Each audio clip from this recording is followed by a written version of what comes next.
For my birthday last year, or maybe it was Hanukkah. Anyway, Giddy got me 4 blocks of hickory at my request. These are known as bowl blanks because you're meant to make bowls out of them. So I'm making a set of 4 bowls. Let's watch one emerge.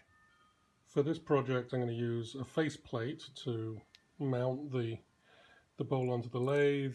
I find the center, it gets screwed on, and then as you'll see, the screws are going into what will be the hollow of the bowl, so the screw holes don't get in the way. So actually the first thing I'm going to do is knock the corners off this piece of wood, making it hexagonal.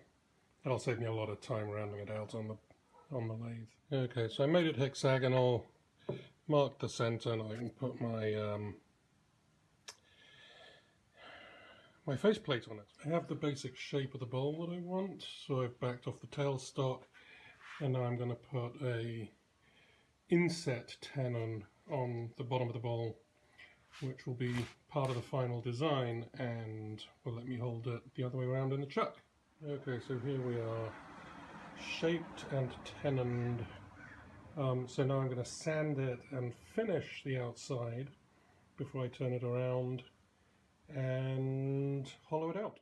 Well, I kind of lost track of videoing the continuation of building these bowls, but here's 3 of the completed bowls. There will be a 4th one coming soon.